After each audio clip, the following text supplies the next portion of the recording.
잠들려고 빗소리나 파도 소리 같은 거 틀어놓는 분들 정말 많으시죠? 뭔가 마음도 편안해지고 시끄러운 바깥 소음도 막아주는 것 같고요. 근데요, 만약에 그 소리가 사실은 우리 잠을 방해하고 있었다면 어떨 것 같으세요?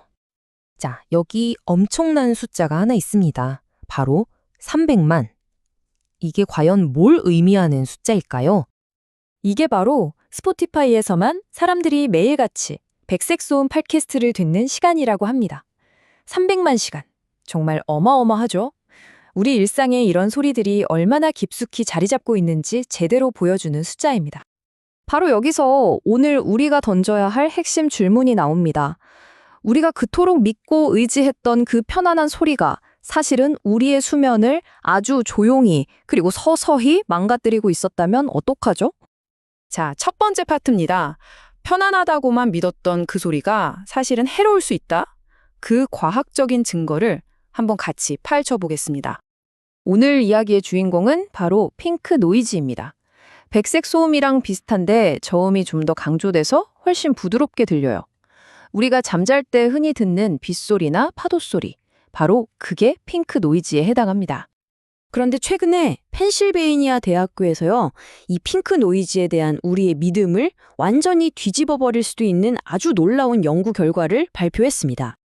이 그림이 바로 그 연구가 어떻게 설계됐는지를 보여주는 건데요. 간단히 말해서 연구진들이 사람들을 며칠 밤 동안 수면 연구실에서 재우면서 조용한 환경이라든지 아니면 간헐적으로 비행기 소음이 들리는 환경이라든지 이렇게 각기 다른 소음 조건이 우리 뇌파에 어떤 변화를 주는지 정밀하게 들여다본 거죠.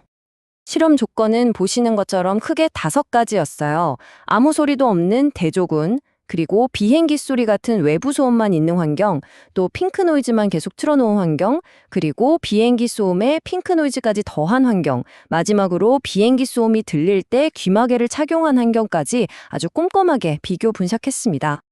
자, 그럼 드디어 연구의 핵심 결과로 들어가 보겠습니다.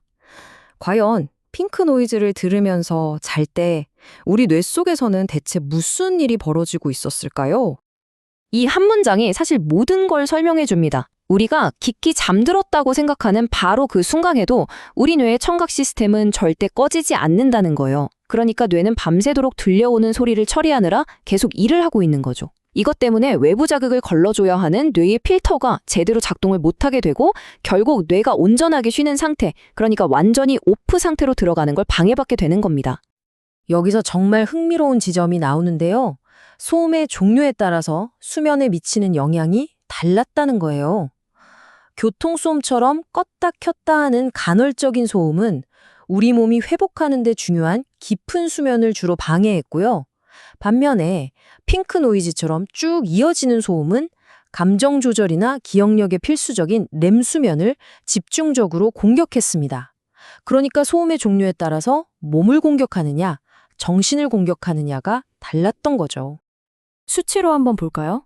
먼저 교통소음만 들려줬을 때 참가자들은 평균적으로 깊은 수면을 무려 23분이나 잃었습니다. 자, 그럼 우리가 편안하다고 믿었던 핑크 노이즈는 어땠을까요? 놀랍게도 정신회복에 정말 중요한 렘 수면이 평균 19분이나 줄어들었습니다. 근데 더 충격적인 건요, 시끄러운 교통소음을 막으려고 핑크 노이즈를 틀었을 때였어요. 상황이 더 나빠졌습니다.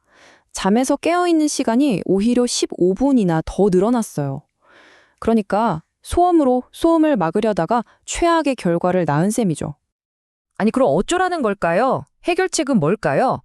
다행히도 연구진은 아주 뜻밖의 곳에서 그 해답을 찾아냈습니다. 정답은요, 무슨 복잡하고 비싼 첨단 기술에 있지 않았습니다. 오히려 가장 단순하고 어쩌면 가장 오래된 방법이었을지도 몰라요. 네, 맞습니다. 바로 귀마개였어요. 소리를 더하는 게 아니라 그냥 소리를 줄이는 것. 그게 정답이었던 거죠. 이 그래프를 보시면 그 효과가 정말 한눈에 들어오죠. 소음이 아예 없는 상태를 기준으로 봤을 때 핑크 노이즈는 회복 수면을 크게 떨어뜨렸습니다. 하지만 귀마개는요? 소음이 없는 상태와 거의 비슷한 수준으로 우리의 잠을 완벽하게 지켜냈습니다. 자, 그럼 이 새로운 과학적 사실을 바탕으로 우리가 당장 실천할 수 있는 것들은 뭐가 있을까요?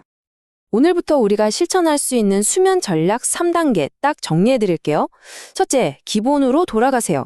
소음 기기에 의존하기 전에 규칙적인 수면 시간 같은 기본적인 수면 위생부터 다시 점검하는 겁니다. 둘째, 더하기가 아니라 빼기를 선택하세요. 귀마개처럼 소리를 줄이는 방법이 훨씬 효과적이라는 거 이제 아셨죠?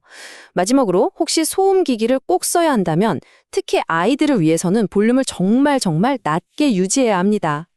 이번 연구를 이끈 마티아스 바스너 교수는 특히 신생아나 유아의 경우 렘 수면이 뇌 발달에 정말 중요하기 때문에 이렇게 지속적으로 소음에 노출되는 게 훨씬 더 위험할 수 있다고 아주 강력하게 경고하고 있습니다.